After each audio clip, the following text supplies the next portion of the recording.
So we seem to be charging headfirst into something here, and there aren't very many people interested in slowing down the process, unfortunately. I think a lot of people are interested more in speeding it up. Joaquin Castro, a Democrat congressman, brother of Julian Castro, who's one of the one percenters running for, one percenter in the poll, that is. Might be one percenter financially, too, I'm not sure. Julian Castro running for president. Well, this is his brother, who decided to find and post the names and employers of Trump's biggest donors in San Antonio.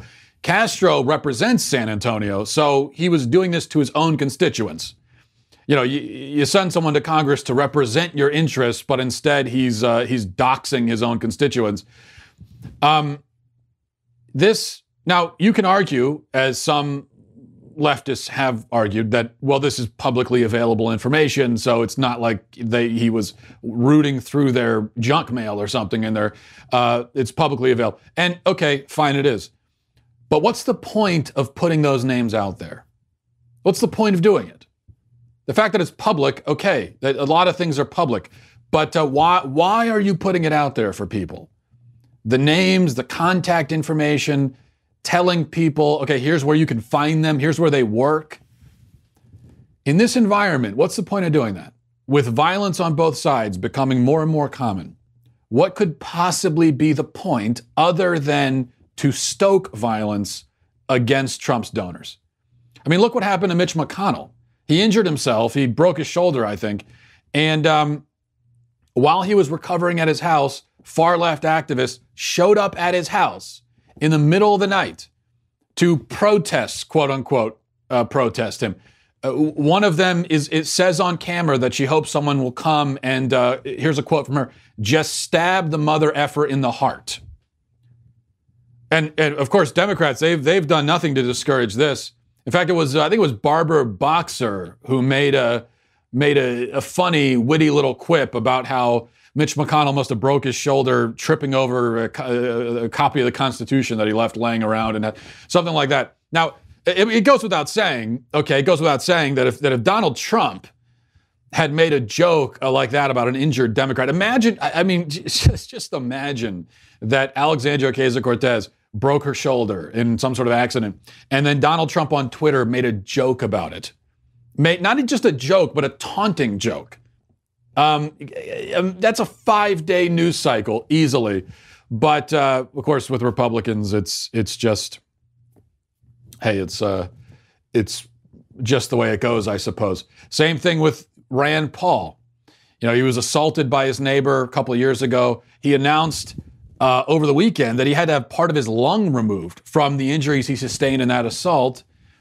And if you go on Twitter and you look at that tweet that Rand Paul sent out just saying, hey, I had to have part of my lung removed, so I'm going to be kind of out of commission for the next few weeks.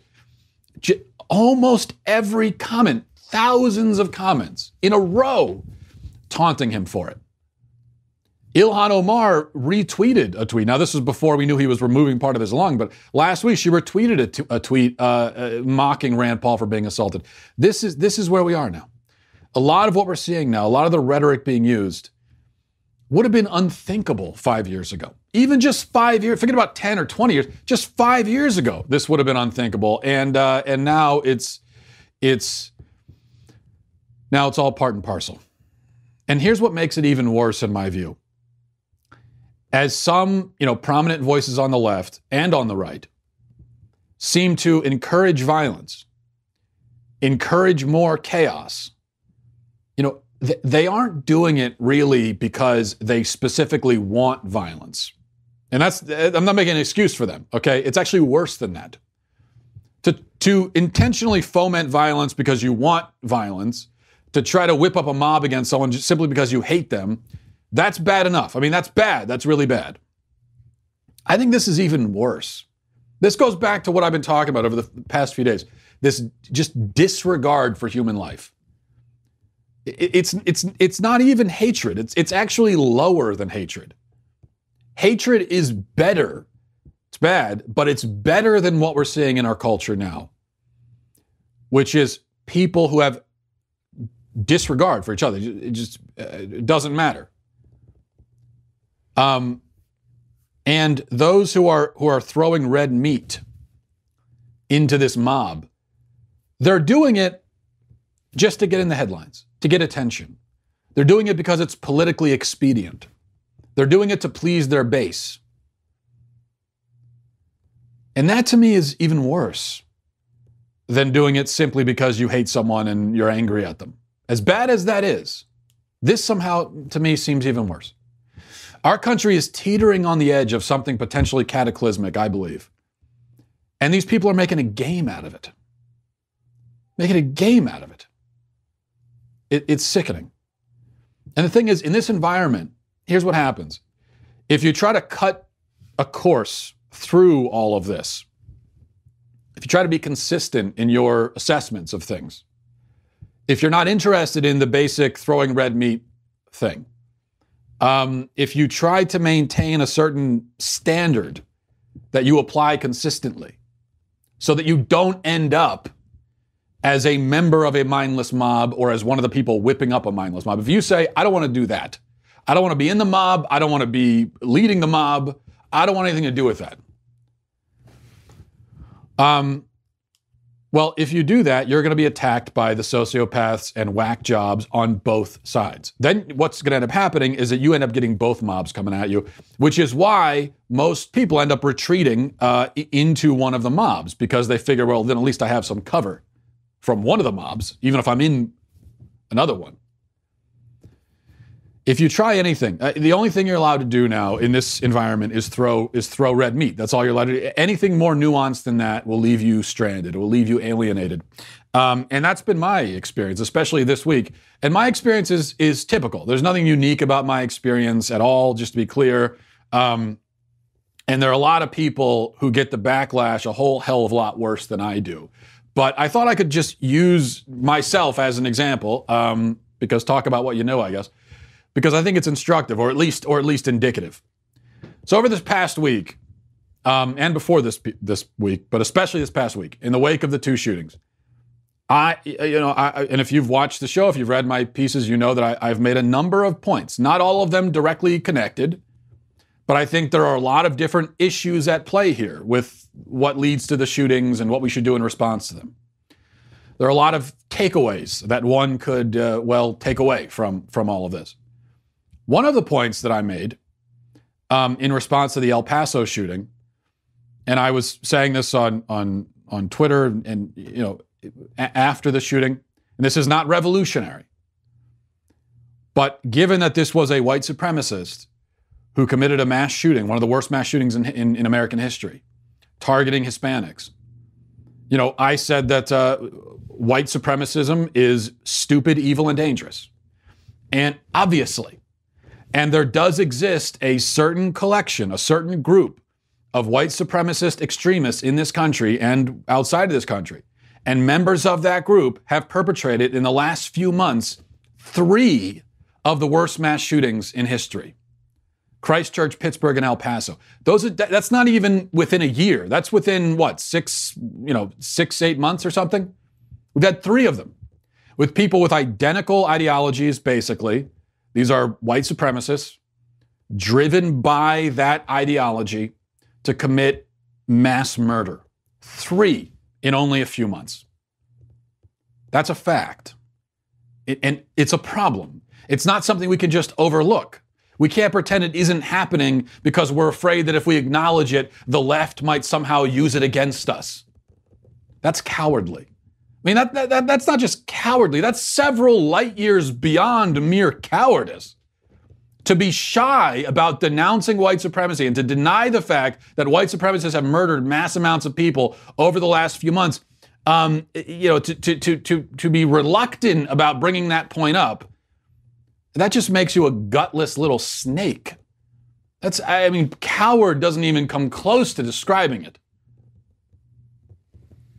And I had, as I was talking about this over the weekend, again, points being, number 1, obviously white supremacy is disgusting, evil, dangerous, stupid. Number 2, this group of people does exist in the world. They're not in a majority, thank God. They're not anywhere close to a majority.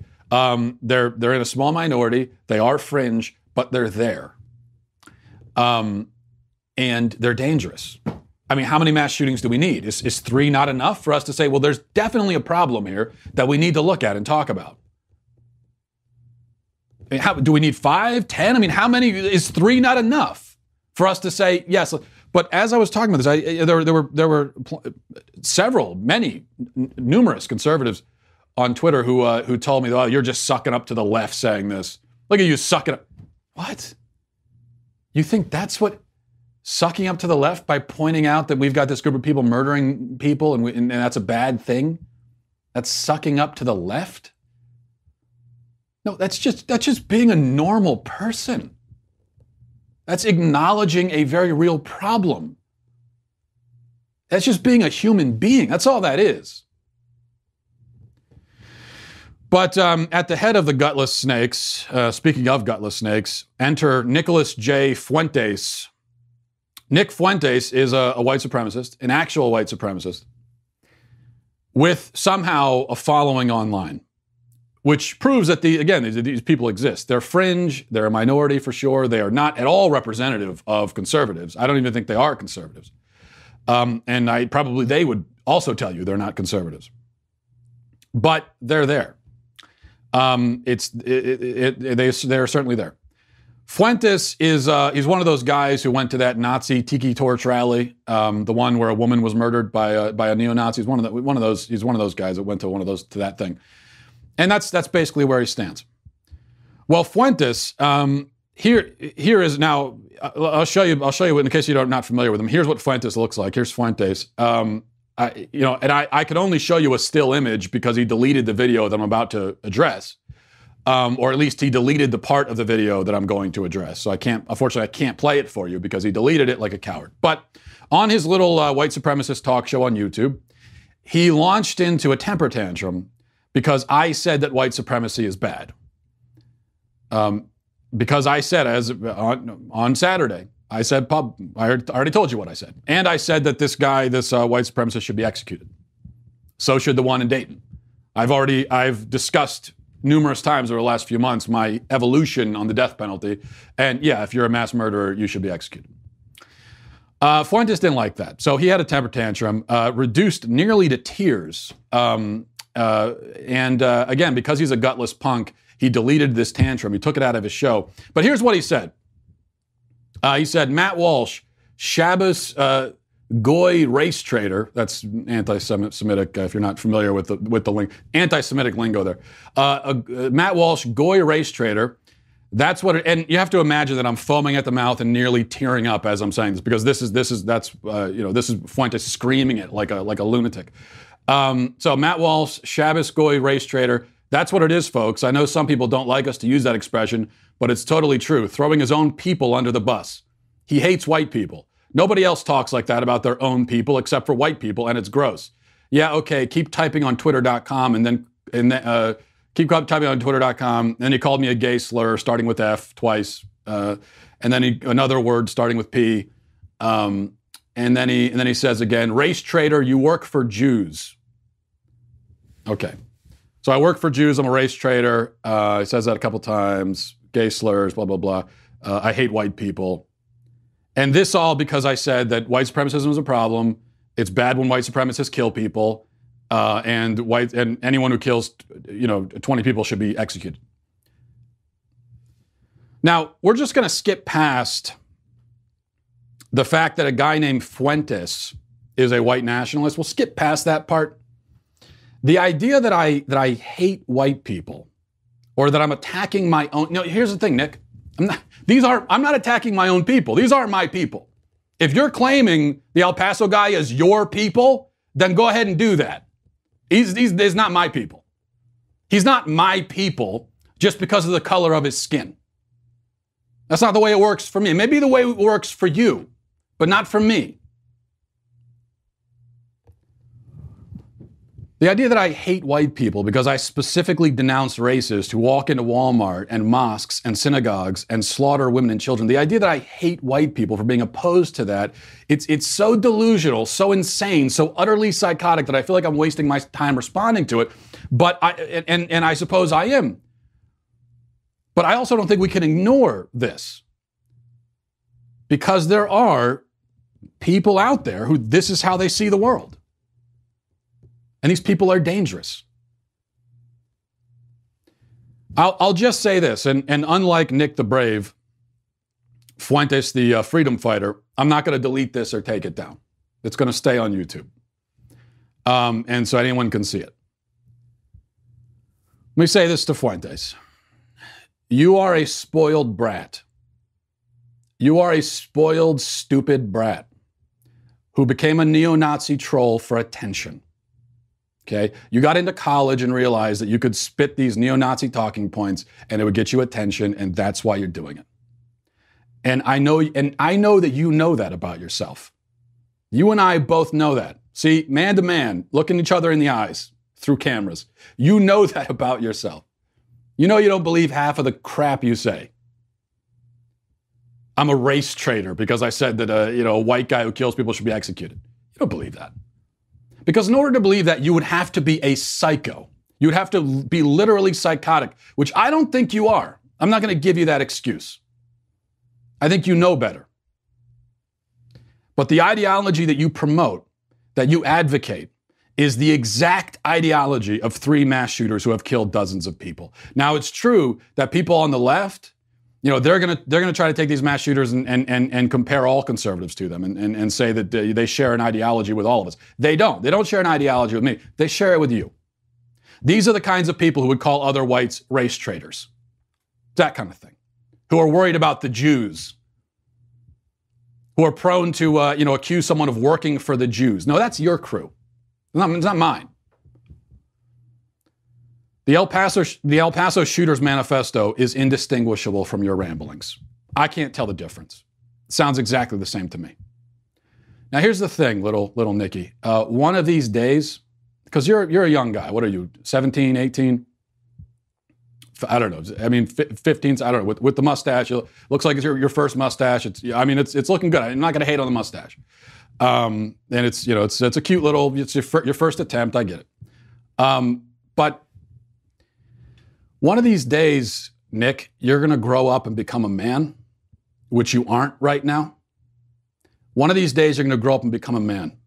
And when you do, you're going to look back with remorse and embarrassment on the time you spent advocating white supremacy and crying on the internet when someone criticizes bigotry and mass murder. That's going to happen in the future. You're going to look back on yourself using phrases like race traitor, and you're going to be so embarrassed. And you're going to go out begging for forgiveness. Like many of the prominent white nationalists who have, in just the last few years, renounced it and tried to pick up their lives and salvage some credibility and establish some distance from the alt-right because they woke up from their stupor and they realized, wow, this is so freaking stupid. I look like an idiot. And at the same time, I have associated myself with some of the worst people on earth. And so a lot of those former alt-right white nationalists, they're trying to distance themselves and pick up their lives and salvage some credibility. And when you begin that process, which you will, good luck. And I mean that. But in the meantime, though, I just want to emphasize that your worldview is extremely, extremely, extremely stupid.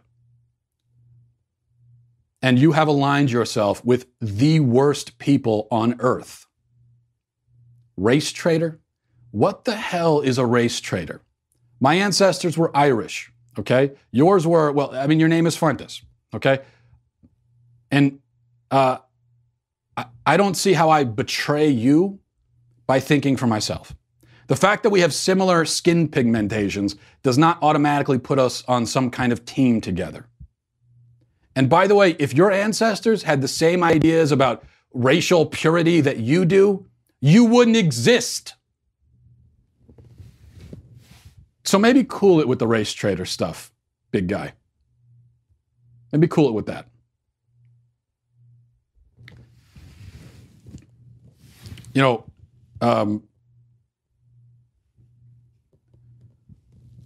The teams in America, if there are teams, it's not divided by skin pigmentation. It's not divided by what color your skin is. That's not how we divide the teams anymore. At least it's not how I divide them. Now, that is how you divide them. So you are, along with being indistinguishable from radical white supremacists who kill mass amounts of people, you're also indistinguishable from the race baiters and the identity politics people on the left. You're doing your own version of that. And when I see that on the left, I say it's very, very stupid. And when I see it with you, I say it's very, very stupid as well. Because those aren't the teams. If you're an American citizen and you're a decent human being, if you're a legal American citizen, you're a decent human being, you value freedom and objective morality and truth and those things, we have the same belief, we have the same fundamental priorities in life, then as far as I'm concerned, we're on the same team. Why would I care what color the person's skin is? This isn't some after-school special sermon about racial unity. This is just, I literally don't understand why you would care. What difference does it make?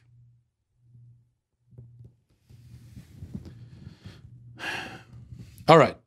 Meanwhile, and I've already spent more time on that than I need to. Fuentes and his people, they represent a dying ideology. But the problem is, as that ideology dies, as that worldview dies, it apparently is determined to take out as many innocent people with it as it can. And so that's my concern. Meanwhile, checking in with the other side of the coin here, Media Matters got a hold of a clip of me from the show yesterday. They posted it online with the caption, "The Daily Wire's Matt Walsh points to an overly feminine influence on boys as a potential cause for mass shooters." Now, let me play, in case you missed the show yesterday, here's the clip that was on Jason Campbell's. Jason Campbell works for Media Matters. He's the one who posted it to try to, generate some outrage against me. And here's the clip. When all boys have is a sort of feminine influence. Now, not all women are like this, but a mom is more likely to say, "Oh, well, you still don't hit back." The mom is more likely to, because she's the feminine influence. She's more focused on the fact that her son is hurting. He's got the black eye. That's what she's focused on. Where, as the father, you're worried about his physical pain, but that's not the main thing you're focused on. You want to know, did he swing first? Did you win? That's going to be one of your questions. Boy needs that also. He can't just have the feminine influence. It's not healthy. All right, now, so I think that's part of it. But and I have to stipulate this. I shouldn't have to stipulate it, but I'm not. Look, you could have a boy who grows up with, there are many boys, millions, who grow up with no father in the house. They play a lot of video games. They watch a lot of TV. They're on the drugs. And they don't grow up to become mass shooters. Okay, that's the vast majority of boys in that category are not going to grow up to become mass shooters, of course. Because for that extra dramatic step of becoming a killer, there's going to be a lot more needed. But boys are still being put at a disadvantage, even if they don't end up as mass killers. They are still going to end up taking unhealthy risks in some form. They're still going to end up finding unhealthy outlets for their aggression in some form. They're still going to end up confused about who they are, and that is in some way going to come out.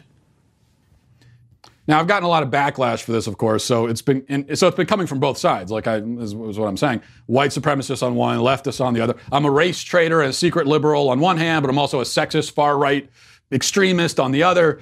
It must be a split brain thing. Have you heard of those cases where someone has split brain, the two hemispheres of the brain, so they're two different people? Maybe I must be that. I don't know. I should go see a neurologist, because otherwise I'm not sure how I could be all of those things at once, but apparently I am. Now, normally what happens is Media Matters takes an out-of-context clip from a conservative commentator, they stir up the outrage brigade, and then the commentator apologizes or clarifies or whatever. I will do neither of those things. Anyone who wants to see the whole point that I made in that, which was the show yesterday, if you want to see it, and that clip is part of a probably 20-minute monologue where I'm talking about the problem of fatherlessness and how fatherlessness might contribute to certainly violence generally, but also mass shootings.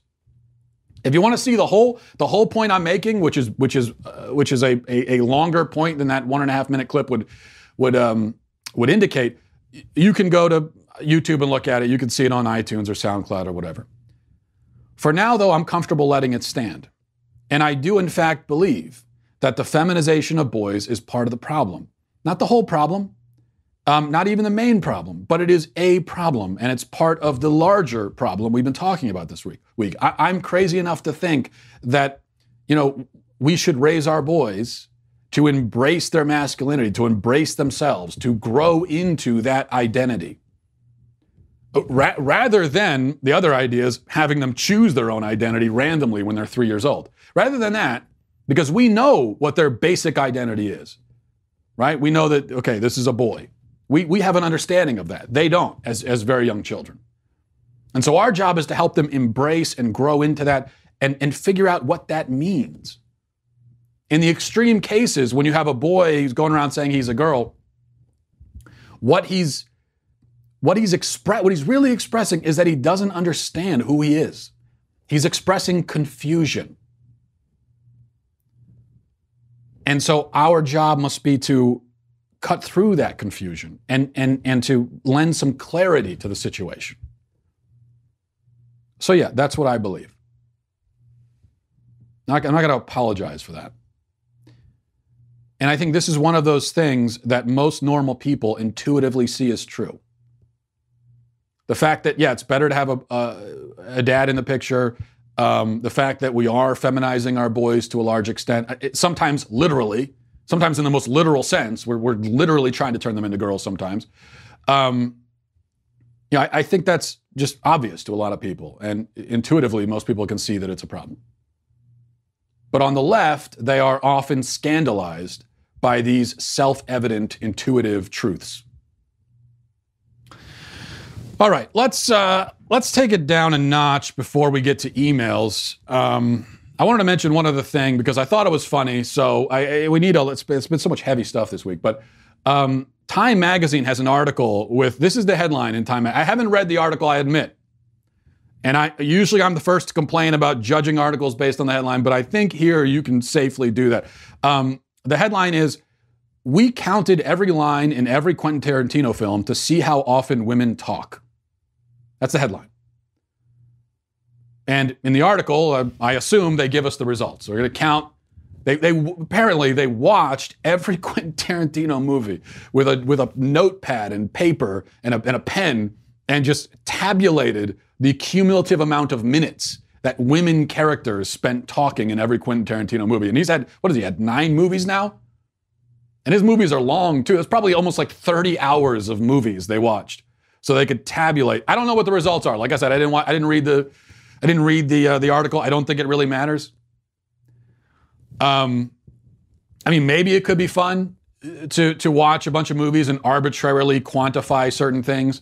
Like maybe watch every Christopher Nolan movie and tabulate how many times people in green shirts say the word "the." I don't know. Maybe we could do that. If we're arbitrarily quantifying things in movies, then why not that?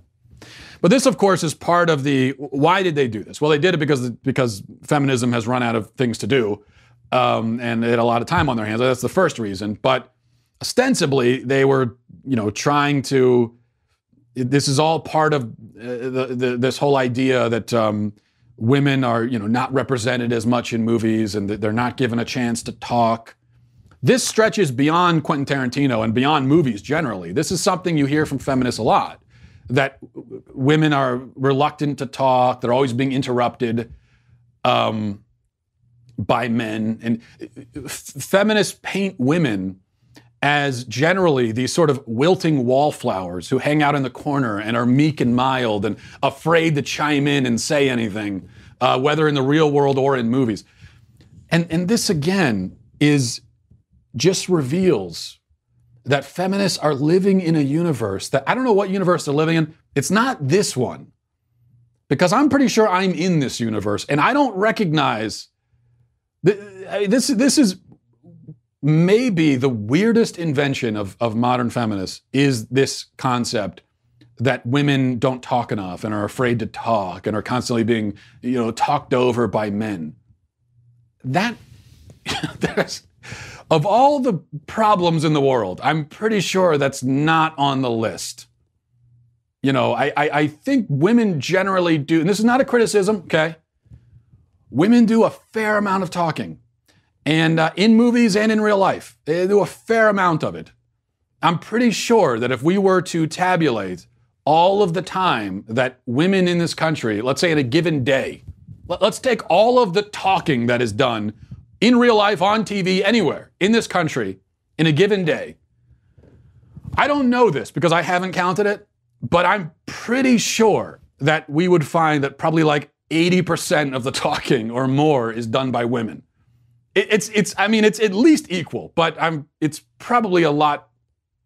It's probably quite a bit unbalanced in favor of women. So this is, we're expected to believe. Feminists are so desperate to find persecution that now they're finding it here, telling us, well, women don't talk enough. I mean, certainly, I have a wife. I've got 4 sisters. I've got one daughter and another on the way. I've got 9 or 10 nieces. I've lost count. I've spent a fair amount of time around women, like anyone has, and yeah, I feel like they hold their own in the talking department. In fact, it's one of the main complaints that you hear from wives everywhere in the world is that their husbands don't talk enough. Let me ask you, when was the last time you heard that complaint from a man?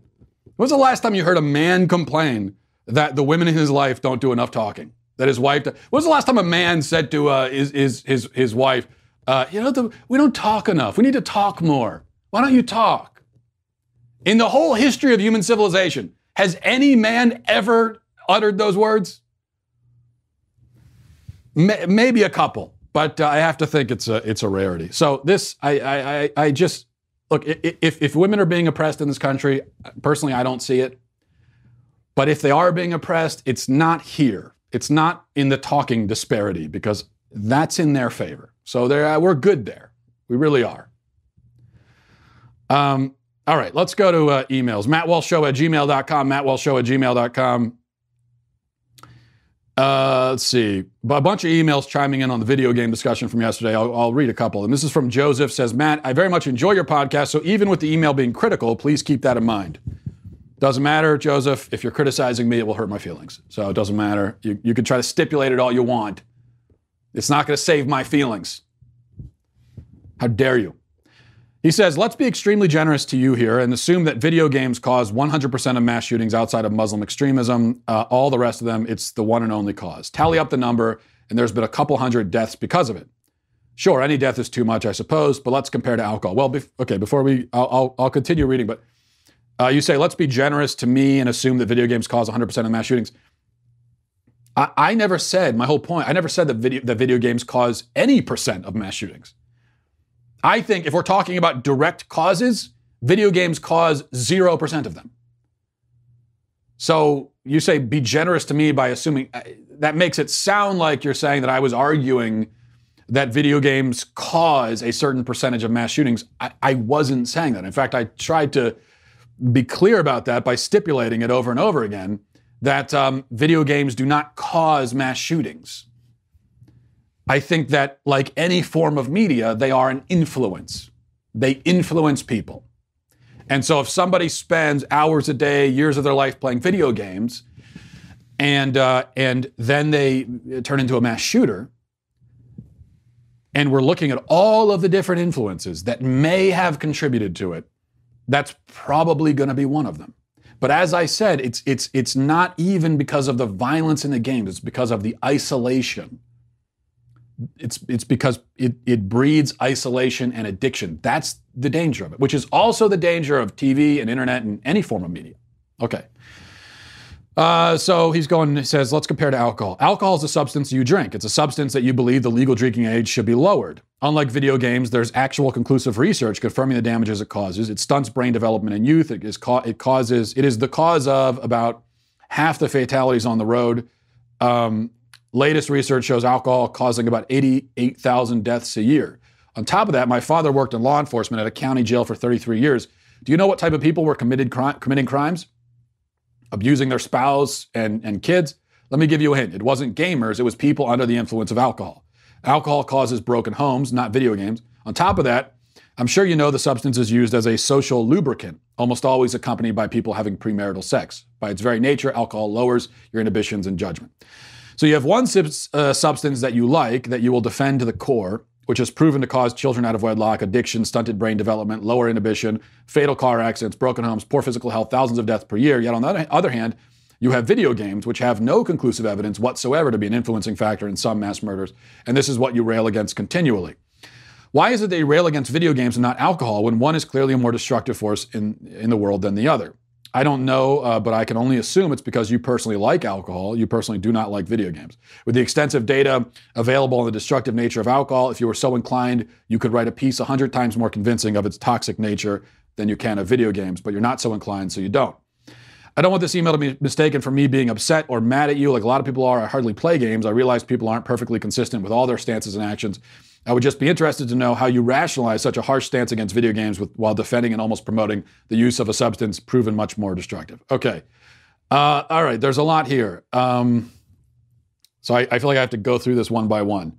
So I'm sure I'm going to miss a couple of the points you raised. First of all, a small thing, you say video games don't cause broken homes. I would argue that they almost certainly do, actually. Probably not as many as alcohol does, but all you have to do is read some of my emails anytime I talk about this, which is rare. I'll get to that in a second. Anytime I talk about this, I hear from women, wives, who say that their marriages have been destroyed because their husbands just won't stop playing video games. All they do is play video. They come home from work, they go and play video games for 5 hours. They don't even see the kids. This is a really common thing. This goes to the addictive nature of video games. And I think it's one of the reasons why some guys are so defensive of it, because they recognize that they're doing this. There are, I don't know what the number is, okay, Joseph, but there are certainly men out there, husbands, who they neglect their wives and their kids to play video games. That's a real thing. Just talk to women. They'll tell you. It's unless they're all lying, it's a thing. And yeah, it does contribute to broken homes. And it's crazy to think that it would, that any guy would choose video games over his family, but some do. That's a thing. It happens. Just like there are guys who choose internet porn over their families. There are guys and women who choose, essentially choose social media and internet over their families because they prioritize those things over their families. So I would quibble with that. You go on to talk about the dangers of alcohol. I agree. Alcohol is dangerous. Well, you also say I rail against video games constantly. I think I've done 2 shows about video games. I've written 2 articles about video games, maybe 3. Since in the last 5 years, I've written, 500 articles. 3 of them have been about video games. 3 in 5, probably more than 500 articles. I don't even know how many. I write every day, so, and I've been doing this for 5 or 6 years. So you do the math. Hundreds of articles. 3 of them have been about video games. And Joseph's not the only email I got saying, why do you always talk about this? Always talk about it. I've talked about it a couple of times in years. And I've done, I think, what am I on? I'm on my 300th show, I think. And 2 of them have touched on video games. 2 out of like 300. Okay, so to say I constantly talk about it is just not true. Now, but it's true, though, that I have not written any articles detailing the dangers of alcohol. I haven't done any show about the dangers of alcohol. I also have never denied those dangers. I've certainly acknowledged them in many contexts, many times. Why haven't I done a show on it? Well, because it's not controversial at all. At all. Everybody agrees that alcohol can be dangerous, that alcoholism is bad, that drunk driving is bad, that people die from alcohol. I've never heard anyone disagree. I've never heard a single person ever deny that. Now, there are still alcoholics who behave dangerously. So we all acknowledge it, yet it's still a problem. So we need to address the problem. But what I do on this show is I try to analyze and offer commentary on issues. And I like to focus on issues where there's going to be substantial disagreement, because if everyone agrees, I don't even see the point of saying it. What would be the point of me doing a 45-minute show where my entire point is it's bad to be an alcoholic, you shouldn't be an alcoholic, don't drink and drive? Every single person who hears it is going to say, yep, I totally agree. There's nothing to be said. The fact that video games, to me, it is self-evident that there's danger to overconsumption of video games. The fact that so many people disagree, to me, means that we need to talk about it. There's a reason to discuss it, because there is disagreement on the issue. As far as not wanting to criticize alcohol because I like alcohol, well, that's just not true. Again, I fully acknowledge the dangers of alcohol. I don't deny it. And this idea that I'm reluctant to criticize things that are close to home for me is just not true. My first show of the week that everyone seems to have forgotten about, at least the people upset about video games have forgotten, my first show of the week, I was talking about what are some of the contributing factors to this. It was my first show. I didn't mention video games. I talked about the internet. I am on the internet. Right now, I'm on the internet. As I'm talking to you, I'm on the internet. I make my living on the internet. I spend a lot of time on the internet. I need people to be on the internet to make a living, to feed my family. It is as close to home as it could possibly be. Yet I have no problem criticizing it. I have no problem saying that the internet has many dangers. And even that, look, I've written articles encouraging people to stop using the internet. Even if that means they're not reading me anymore. It's good. It's good for you. I mean, if you were to never sign on the internet again, it would hurt me because I would lose a listener and a viewer, but it would be good for you. I encourage you to do it. So I have no compunctions about criticizing things that are close to home for me. So I think that's just, it's an invalid criticism. It's not true. I do it all the time. But I do think, on the other hand, it seems to me that there are a lot of gamers out there who, when it comes to games, they will not they will not acknowledge any problem with it because they like it. That's how it seems to me. So I agree that attitude of not wanting to acknowledge the problems with the things that you enjoy, I agree that is a problematic, to borrow a word from our friends on the left, it's a problematic attitude. But I think that attitude with this discussion is much more prevalent and obvious on the pro-gaming side. From Gabe, let's hear from the other side of this argument. It says, on the topic of video games and their potential effect on real-life violence, I'd like to add my perspective as both a lifelong passionate gamer and as a veteran. People are demanding scientific evidence from you, and there's nothing more scientific in my experience than Marine Corps training. It's no coincidence that recruits are immersed for 3 straight months in violent speech and violent thought patterns, even outside of the actual combat training. Example, whenever we practiced the drill movement, Inspection Arms, my platoon would scream a Boondock Saints quote, which is, each day we will spill their blood till it rains down from the skies. That's a pretty badass quote, though, we have to admit. Desensitization is the clear purpose of such training, but it's a necessary good thing in the context of military service. Since I was old enough to play them, I've also loved violent video games. In a word, they're awesome, and they're a part of what inspired me to join the Marines in the first place. But if the Marine Corps uses direct exposure to violent language and thought patterns to train more efficient killers, good, just, loving, amazing patriots, but killers nonetheless, it would be insane to assume that violent video games don't make it easier to countenance and perhaps even to commit violence in the same way. Crazy thought. Maybe parents should keep their violent games away from the kids until their brains and social awareness have developed to the point that they can more easily guard their own psychology against dangerous stimuli. At any rate, when you come into your rightful place as Supreme Overlord, the Splendid and Righteous One, would you allow me to keep my violent games, at least until my swift and deserved execution for keeping my apartment at 78 degrees? Gabe, you just ruined it at the end there. 68 degrees, Gabe. 68 degrees is the law. Every building in the country will be kept at 68 degrees year-round. Oh, Gabe. Oh, man. You were doing so well. And then you just signed your arrest warrant right there. But in actuality, I think you can expect clemency because you agreed with me, which you know, in my tyrannical dictatorship, that is really the only law, is you must agree with me.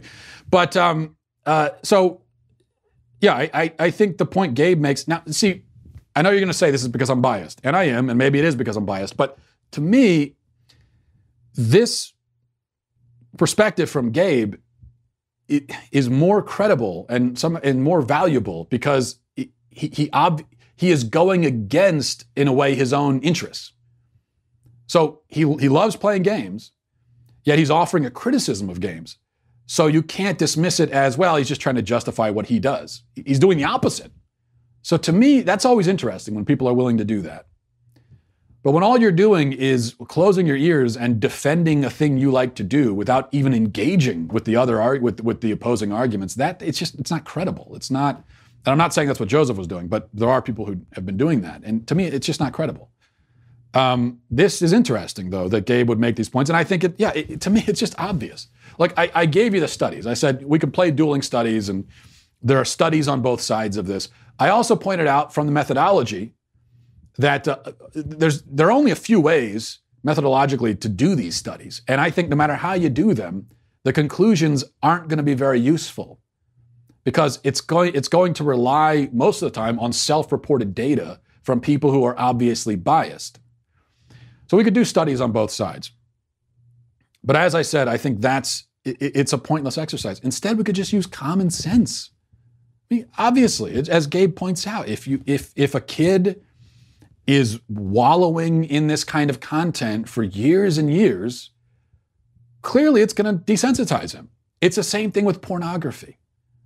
Now, if someone has a steady diet of pornography from the age of 10 to 25, and then at 25 they become a rapist, are we going to argue that the porn habit was irrelevant, completely irrelevant, had nothing to do with it? It was just a coincidence?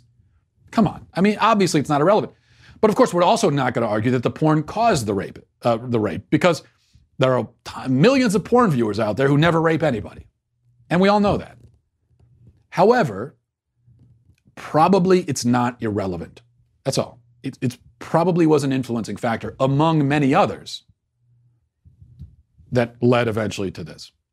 So if you're stewing in this kind of content, it is going to desensitize you. It's human nature. It's a psychological reality that we get used to things. We grow accustomed to things. We're very good at that, which can be good depending on what the thing is. It's good that we're able to adapt to our circumstances. But when the thing we're growing accustomed to is violence and brutality, even if it's fictional violence, that's probably not good. All right. Let's see. Let's see if we had one more here. We had a question. I can't find. Maybe I accidentally deleted it before I got to it. There was a question about. Oh, here it is. This is from Chilean Chris. Says, if you claim that physical violence is not okay against speech, how can you justify punching someone that calls your girlfriend or wife a B word? I clearly would punch the heck out of a guy that calls my girlfriend any word like that. However, I do understand too that words should be dealt with words. And if someone calls me a stupid racist moron, I shouldn't be out there punching them. How do you do it to reconcile both ideologies you support, since I'm sure you would also physically defend your wife if insulted by another man? Yeah, well, that's a good question. And this is why, Chris, if I could call you Chris, and I don't know if you need the whole name, Chilean Chris. This is why, Chris, I don't say that violence is never the answer. I don't think that's true. I think that's a blanket statement that's sort of silly and childish. Obviously, sometimes violence is part of the answer. I mean, if you think that there's ever in the history of the world, been a justified war, then you believe that violence sometimes can be part of the answer. So I would never say that. Sometimes violence is appropriate. Now, there are stipulations. If you are killing someone, an innocent person, unprovoked, not in an act of self-defense, but as an act of murder, that obviously is wrong, despicable, horrible, evil violence. We should be able to stipulate that and identify that nuance and that distinction without having to make some blanket statement that it's never okay to use force under any circumstance. To me, it seems easy to say, yeah, you can use force sometimes, but not if you're killing an innocent person. That's obviously wrong.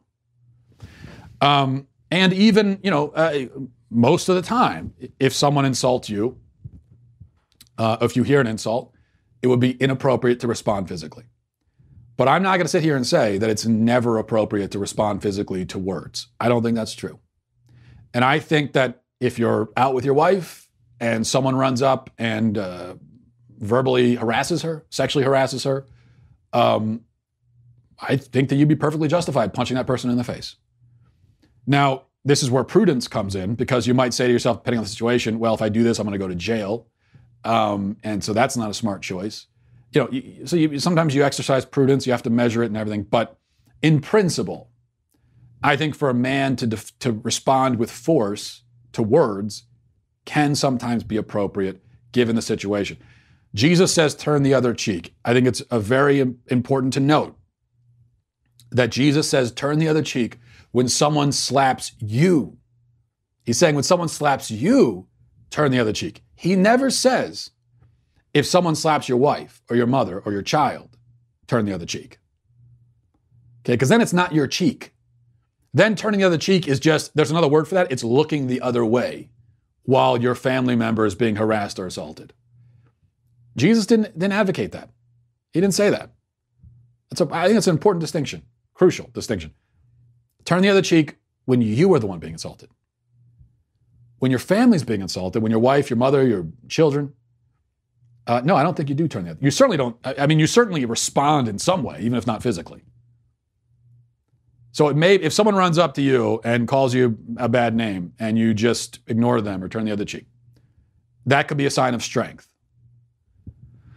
It could also be a sign of cowardice, depending on the situation. But that could be a sign. But if someone runs up to your wife or a family member and harasses them and you say nothing, that's not strength. That's not you being the bigger man. That is you being scared. That's you being a coward. And so, yeah, that's how I would distinguish that. All right, we'll go ahead and leave it there. Thanks everybody for watching. Have a great day. Godspeed.